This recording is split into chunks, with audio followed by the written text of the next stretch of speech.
Que a graça do Senhor Jesus Cristo e o amor de Deus e a comunhão do Espírito Santo seja com todos vós.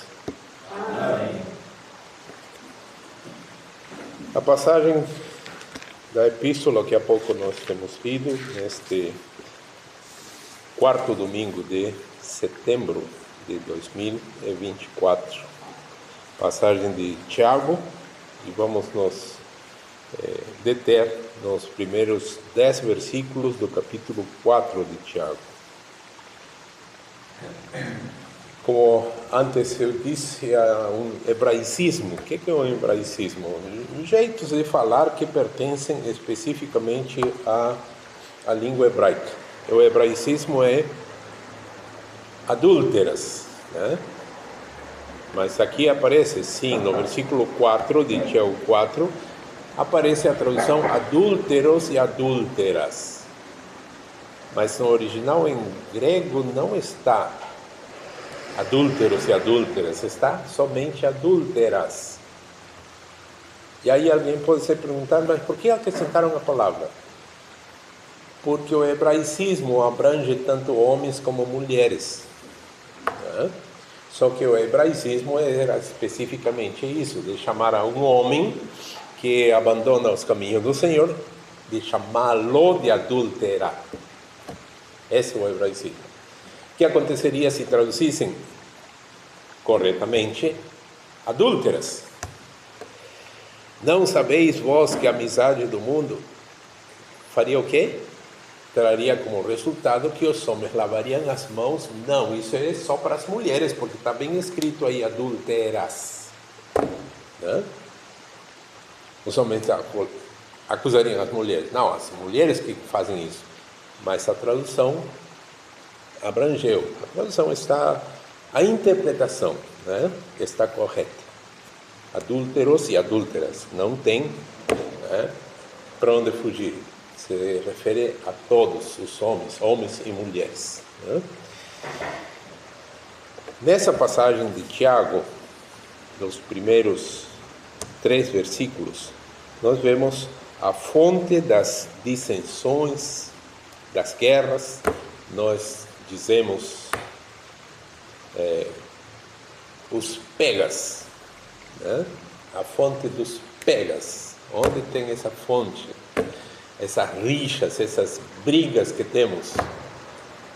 E não me estou referindo ao geral, no casal, né?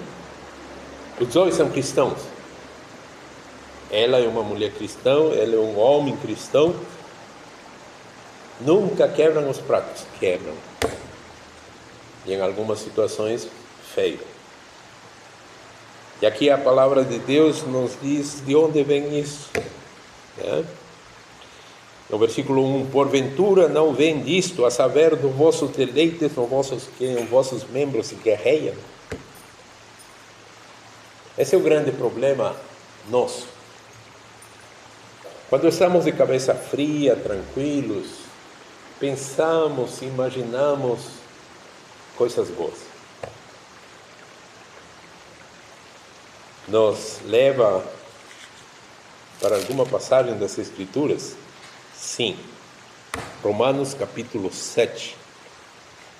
Onde o apóstolo diz, a partir do versículo 14, porque bem sabemos que a lei é espiritual, mas eu sou carnal, vendido sob o pecado. Porque o que faço, não aprovo. Ele não aprova o quê? O que os outros fazem. Não, o que ele mesmo faz. Ele sabe. Isso está errado, né? Colocar um chapéu em mim mesmo. Está errado. Gritar com a esposa.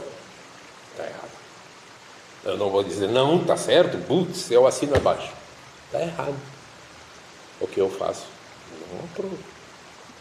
Quer dizer, às vezes eu xingo a esposa, grito com a esposa, grito, sim, euzinho.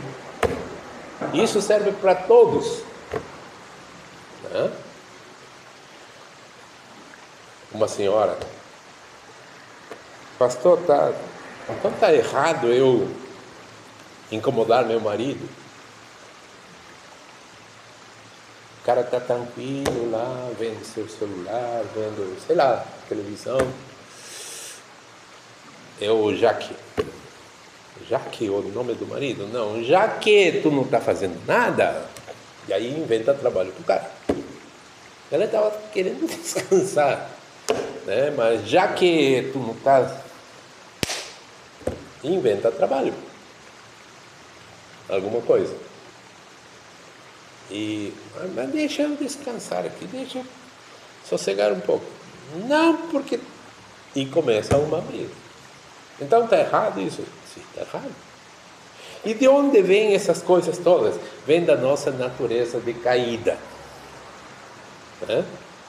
Que a gente não consegue controlar essas paixões. A Bíblia chama de paixões carnais, né? Nós queremos controlar a vida do outro. Não é simplesmente que haja regras, é necessário que haja regras numa casa, né? Tomar um banho, a toalha toda ensopada e joga em cima da cama. A famosa queixa das esposas, certo? Na minha casa isso não acontece, porque eu tenho a minha regra. Uso a toalha, estende a toalha para que seque pelo menos, e não toda amassada aí em cima, né? Mas são as coisas que acontecem. Eu gosto de regras, porque com as regras, se você andar de acordo com as regras, ninguém vai poder dizer nada. Vamos falar o quê? Você está jogando de acordo com as regras. Mas se não tem regras estabelecidas, a regra vai ser a cabeça da pessoa. Eu não sei o que essa pessoa pode inventar na cabeça dela, né? Então, regras é necessário que haja regras, mas tem que ser conhecidas por todo mundo, né? Aqui a palavra em Romanos 7 me diz, a partir do versículo 15, porque o que faço não aprovo. Eu já abordei isso. O que eu faço não aprovo. Pois o que quero, o que eu quero?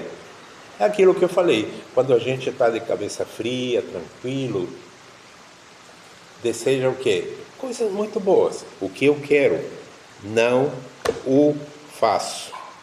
Mas o que aborreço, o que eu detesto, isso acabo fazendo, né? E o apóstolo não se está colocando uma coisa hipotética, ele está afirmando, né? Isso eu acabo fazendo. E se faço o que não quero, consinto com a lei que é boa. A lei é boa. Quem não presta sou eu. É isso que o homem tem que reconhecer.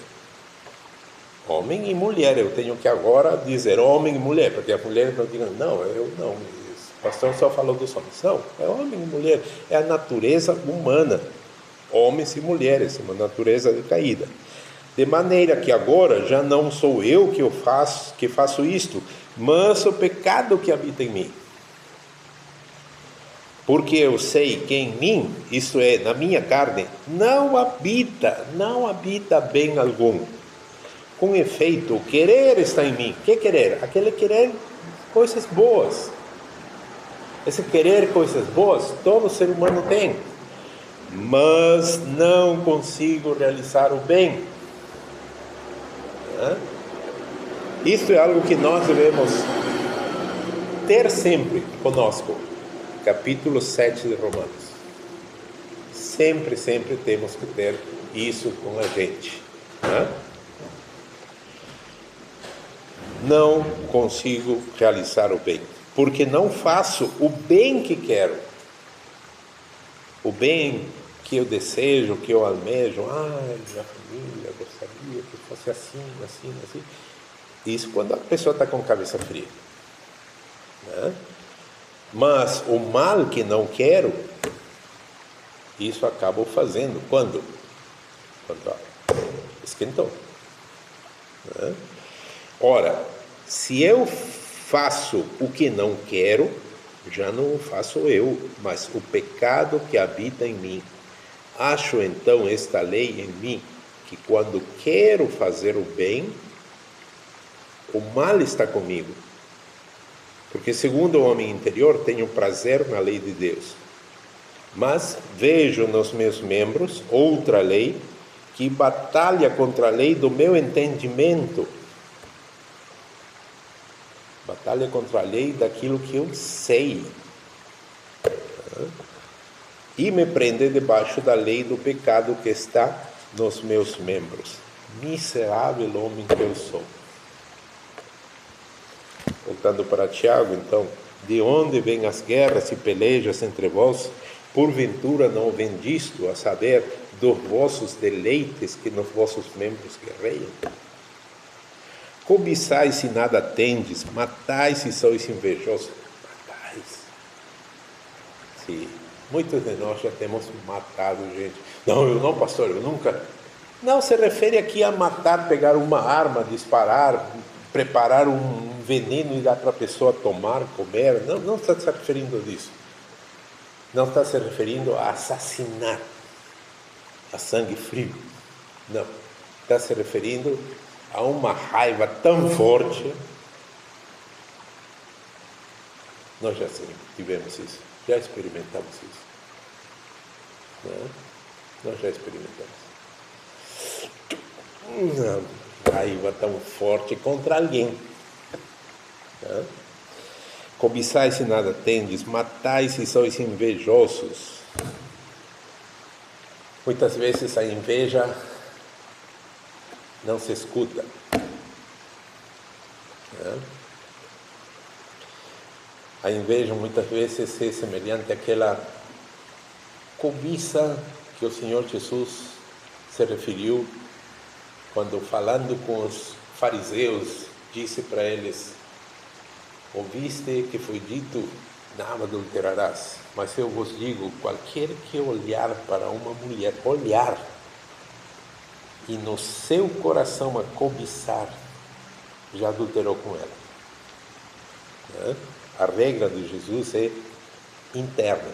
Então, muitas vezes, nós já temos cobiçado coisas, mesmo que nós não tenhamos externado essa cobiça em palavras, mesmo que nós não tenhamos dito, ai, que vontade de ter, sei lá, uma caminhonete 4x4,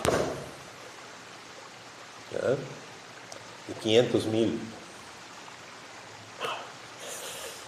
Mesmo que eu não tenha dito isso, mas só com olhar, e lá dentro a cobiça, né?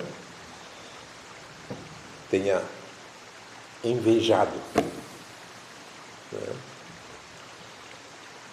Invejado o dono dessa 4x4, sem saber que a cada ano, coitado, tem que pagar um carro popular só de imposto. Sei lá, algo assim. Cobiçais se nada tendes, matais se sois invejosos, se nada podeis alcançar, combateis e guerreais se nada tendes, porque não pedis. Então é pedir a Deus. Vamos ver. Pedis e não recebeis. Então não é pedir a Deus, né? Não recebeis, por quê? Pedis mal, para o gastardes em vossos deleites. Então Deus nos deu bênçãos, sim, estão aí. E essas bênçãos estão liberadas para que a gente peça, sim, estão liberadas. Então eu vou pedir o quê? Um helicóptero? Não. Porque aí seria gastar o meu deleite. Ouvindo os coaches, domingo passado, retrasado, mencionei aquele coach que bateu várias vezes na tecla: largue aqueles que estão atravancando a sua vida. E aí foi metendo isso na telha até que muitas pessoas chegaram ao ponto de dizer: é mesmo, esse é meu marido, esses meus 5 filhos, eu vou me embora para a Alemanha porque toda a vida foi meu sonho ir na Alemanha. E ela é uma mulher que colocou nos comentários: eu vou largar o marido e ele que fica com os filhos aqui, eu vou cumprir meu sonho na Alemanha. Esse foi um exemplo entre milhares, nessas 3 noites que ele deu a sua palestra motivacional para fazer exatamente o que está aqui escrito em Tiago. Solte, de renda solta, né? Solte as rédeas das suas vontades, das suas invejas, das suas cobiças. Solte as rédeas, aí você vai se dar bem na vida. Basicamente, essa foi a síntese. E ouvindo um outro que agora está se candidatando para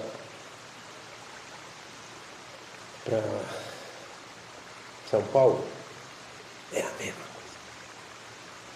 Um pouquinho mais moderado, porque ele afirma que ele é cristão, mas basicamente diz a mesma coisa. Solte. Você quer ter um helicóptero, você quer ter um jatinho, que você possa chamar de seu. Solte isso e trabalhe e lute para alcançar isso. É exatamente tudo o que a Bíblia diz para não fazer. Esses coaches incitam, metem pilha no povo para que o povo vá atrás dessas coisas, né? E aí entra os versículos 4 a 6. Adúlteros e adúlteras, não sabeis vós que a amizade do mundo é inimizade contra Deus? Portanto, qualquer que quiser ser amigo do mundo, constitui-se inimigo de Deus. E tem alguma outra passagem que fala sobre isso? Sim. Vamos virar 1, 2, 3, 4, 5, 6 folhas até chegar a 1 de João, capítulo 2. 1 de João, capítulo 2, onde está escrito, a partir do versículo 15, não ameis o mundo. Não ameis o mundo. Desejar com muita vontade, com todas as suas forças, desejar uma 4x4 importada, desejar um helicóptero, desejar ter meu próprio jatinho. Os que atravancam a minha vida são mulheres e 2 guris remelentos. Eu vou largar tudo e vou atrás dos meus sonhos. Isso é amar o mundo. Isso é amar o mundo. A palavra nos diz, não ameis o mundo, nem o que há no mundo. Se alguém ama o mundo, o amor do Pai não está nele. Não, mas eu sou membro da igreja, né, da bênção do fogo do círculo quadrado. Eu não sei. Eu dou o meu dízimo, e olha lá o meu dízimo, é 5.000 por mês. Deus está se importando com isso? Se nós formos com a palavra de Deus, diante de Deus, isso é abominação, é abominável. Não ameis o mundo, nem o que há no mundo. Se alguém ama o mundo, o amor do Pai não está nele. Por quê? Porque tudo que há no mundo, a concupiscência da carne, a soberba da vida, a concupiscência dos olhos, né? A concupiscência dos olhos, a soberba da vida, não é do Pai, mas do mundo. E o mundo passa, e a sua concupiscência, mas aquele que faz a vontade de Deus permanece para sempre. E a passagem do Evangelho que nós lemos hoje, que também aparece em Marcos, né?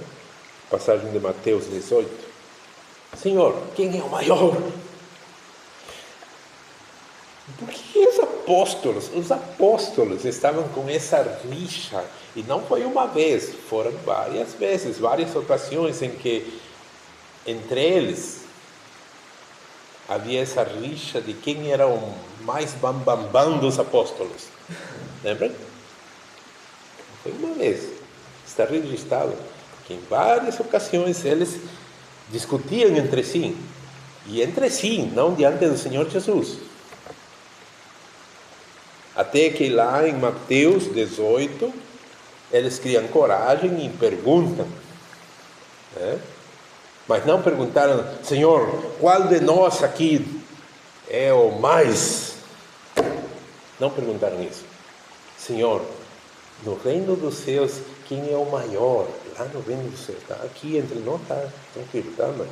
Mas não, havia essa rixa de quem era o maior. E aí o Senhor Jesus pega uma criança, né?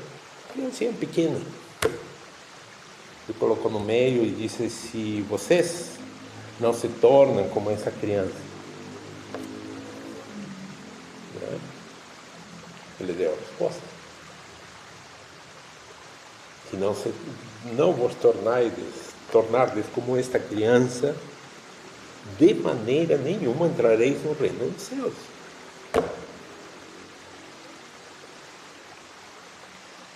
Então, tudo aquilo que os coaches da vida estão incentivando o povo é exatamente a maneira de não entrar no reino dos céus, né? Sei lá, dos 10, 20, 30 mil que acabaram pagando 2.480, supostamente com 50% de desconto, porque seria 4.960, 5.000. Mas eles iam pagar somente, entre aspas, 2.480. E tinha, nesse instante, mais de 40 mil pessoas assistindo. E eu fiz o cálculo. Eu calculei, espera aí, se 10 mil acabarem entrando dessa maneira, é fácil ser milionário. Nessa mesma noite, acabando a transmissão da live, o cara ia embolsar 24 milhões. 800 mil. 25 milhões.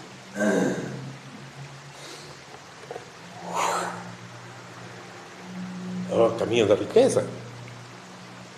Ludibria um povo aqui, incentiva as suas paixões, e o cara, vira milionário. Assim. E talvez, desses, digamos, 10 mil que fizeram isso, talvez 1%. Né? Talvez 1%. 100 consigam sair da linha da pobreza e subir um pouquinho mais. Mas a que custo? Né? Ao custo de amar o mundo e tudo que há no mundo e se transformar em inimigo de Deus. Né?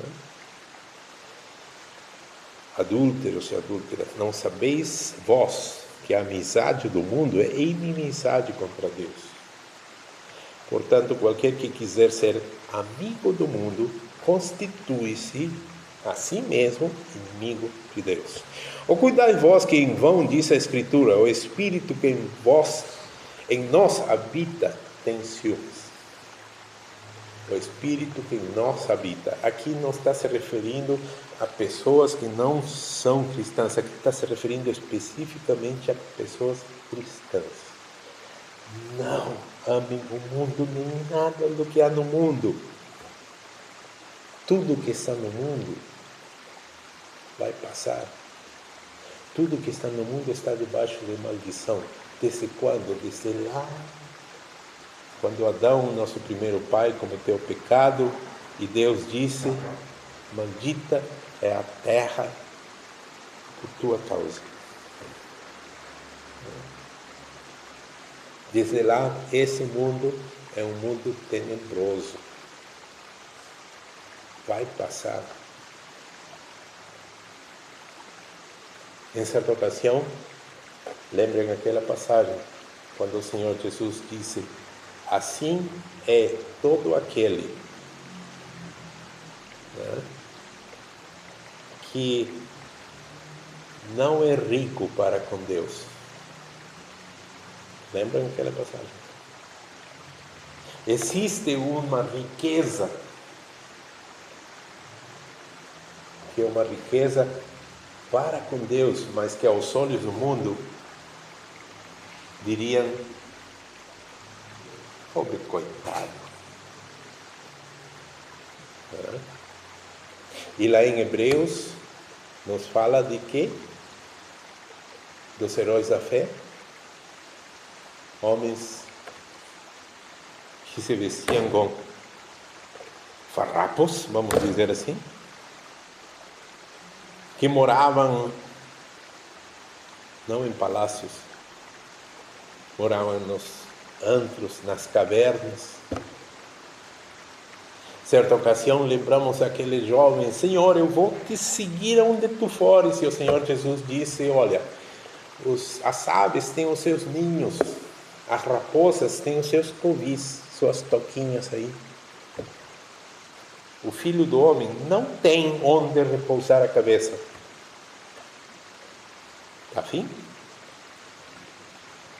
Queres isso? Essa é a verdadeira riqueza diante de Deus. Não?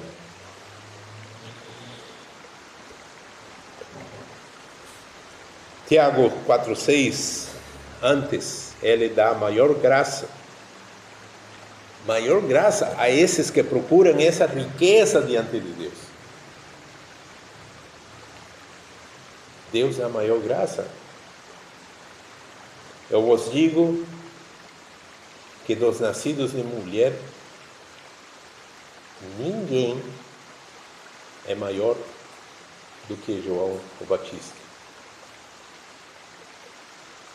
João Batista vivia num palácio, comendo do bom e do melhor. Não, esse que vivia num palácio comia do bom e do melhor, se regalava esplendidamente, lembram? Morreu no inferno. Olha o perigo. João Batista apareceu no deserto, vestindo roupas feitas com pelo de camelo, comendo mel selvagem e gafanhotos. Riquíssimo para com Deus, a ponto que o Senhor Jesus disse: ninguém é maior dentre os nascidos de mulher do que João Batista. Antes, ele dá maior graça, portanto, diz: Deus resiste aos soberbos, mas dá graça aos humildes. Versículos 7 a 10, a chave para a vitória espiritual. Esses coaches vendem uma chave. O que eles, aquele coach, né? O Elton Euler, lá no Brasil chamavam Euler, é Euler, é o sobrenome alemão. O que ele estava vendendo nesses 3 dias? Ele estava vendendo a chave do sucesso material, a chave da prosperidade. Por quanto? Pelo preço, unicamente naquela oportunidade, de 50%. Você vai pagar somente 50% da chave. 2.480. Quantos compraram essa chave? Não sei, 10 mil? 20 mil? Se 20 mil compraram, foram quase 50 milhões que ele embolsou nessa noite. Milhões. E se foram 30? 70 e poucos milhões. Vendeu uma chave. Mas faz 500 anos atrás também alguém estava vendendo chave. Né? E quem não compraria uma chave para evitar que, coitado, meu pai, minha mãe faleceu faz 2 anos e está sofrendo lá no purgatório. 500 anos atrás vendiam chave para tirar as almas do purgatório. E aí um padre se levantou, começou a dizer: onde já se viu? Se você é tão bom e quer salvar essas almas, libere o perdão para essas almas que estão no purgatório. Não precisa vender esse perdão. Vender o perdão se chamava indulgências. Haviam as indulgências parciais, chaves que serviam para alguma coisinha. E havia as indulgências plenárias. Aquela é uma baita de uma chave mestra. Ela abria tudo que é fechadura. Indulgências parciais, indulgências plenárias. Vendiam chaves, 500 anos atrás. Hoje continuam vendendo chaves, já não para coisa espiritual, não, é para se dar bem nesse mundo. Né? A chave para uma vida de prosperidade. Mas esse negócio da prosperidade, pastor, não fala. Sim, surgiu onde? Nas ditas igrejas. Surgiu aí. E muitos desses coaches realmente participaram dessas igrejas, aprenderam o jeitão e viraram coaches. Não aprenderam o que a palavra diz. Não aprenderam que ser rico para com Deus é ter João Batista como nosso parâmetro. Sujeitai-vos, pois, a Deus, resisti ao diabo e ele fugirá de vós. Versículo 7 do 4º capítulo de Tiago. Chegai-vos a Deus e ele se chegará a vós. Alimpai as mãos, pecadores, e vós de duplo ânimo. Duplo ânimo. Né? No grego é uma palavrinha bem curiosa. Dispsyche. Dispsyche? O que é dis? Dis é 2. Dispsyche. Duplo ânimo. 2 almas. Pastor, mas aí não diz 2 almas? Sim. Nós chamamos isso de 2 caras. Né? Quando se aproxima de Deus, uma cara. Mas olhando para o mundo, a outra cara. E isso diante de Deus é abominável. Alimpai as mãos, pecadores, e vós de duplo ânimo, purificai os vossos corações. Limpar as mãos, purificar os corações, é santificar-se. E santificar-se é separar-se e dedicar-se para Deus. Versículo 9. Senti as vossas misérias. Sintam as suas misérias. Analisem a si mesmos e vejam como vocês são miseráveis. Que é exatamente a palavra usada por Paulo lá em Romanos 7, né? Romanos 7, 24. Miserável homem que eu sou, quem me livrará do corpo desta morte? Senti as vossas misérias e lamentai e chorai. Converta-se o vosso riso em pranto e o vosso gozo em tristeza. Converta-se o vosso riso em pranto e o vosso gozo em tristeza. Por quê?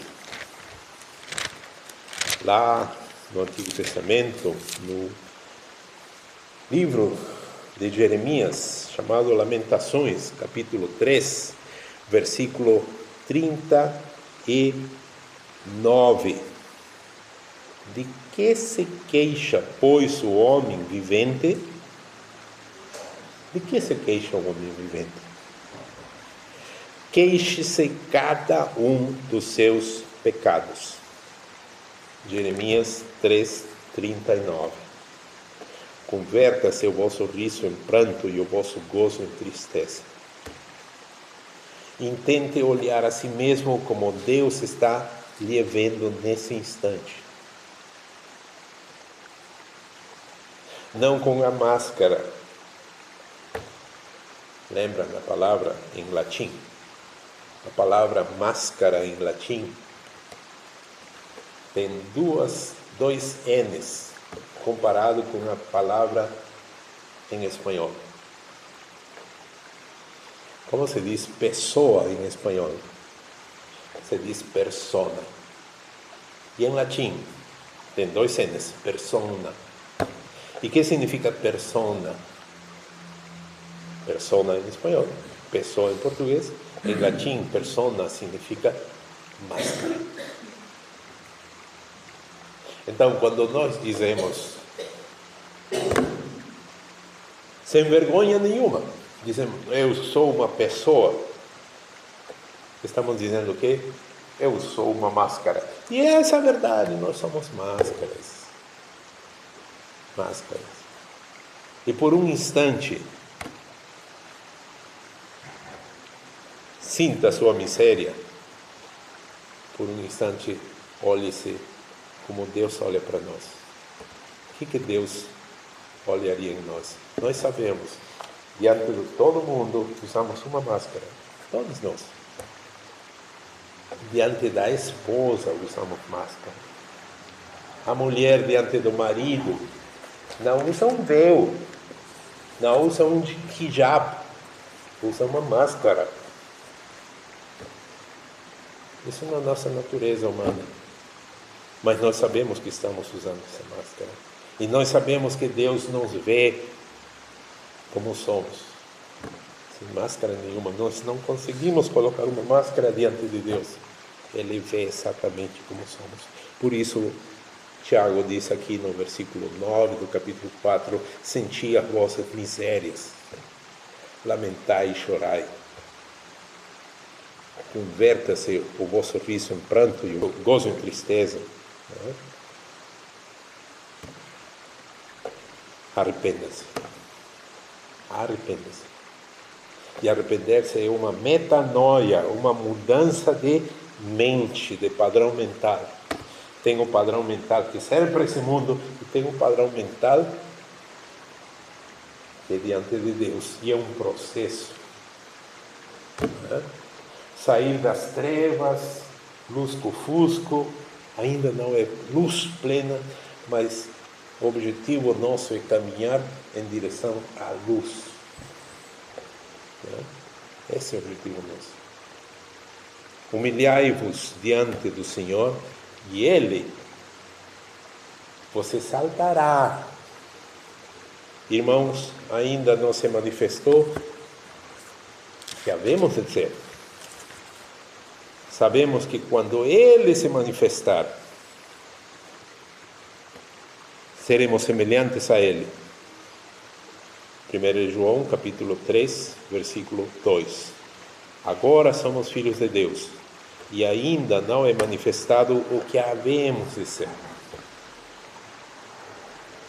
Enquanto estamos nesse mundo, estamos nessa luta, não contra os demais, não contra os seres espirituais da maldade que governam esse mundo, mas uma luta contra nós mesmos. Contra nós mesmos. Sintam as suas misérias. Esse sentir as suas misérias e perceber, miserável homem que eu sou. Isso é um processo de metanoia. É um processo de santificação. Já somos filhos de Deus e ainda não se manifestou o que havemos de ser. Mas sabemos que quando Ele se manifestar, seremos semelhantes a Ele. Num momento, num abrir e fechar de olhos, ao tocar a última trombeta, nós seremos transformados. Que Deus nos conceda ser esse nosso objetivo todo dia. Todo dia. Como diz Paulo aos Coríntios. Entrar, mesmo que seja cheirando a fumaça, mas entrar. Coloque isso como seu objetivo de vida. Entrar no reino dos céus. Que Deus conceda isso a cada um de nós. Amém.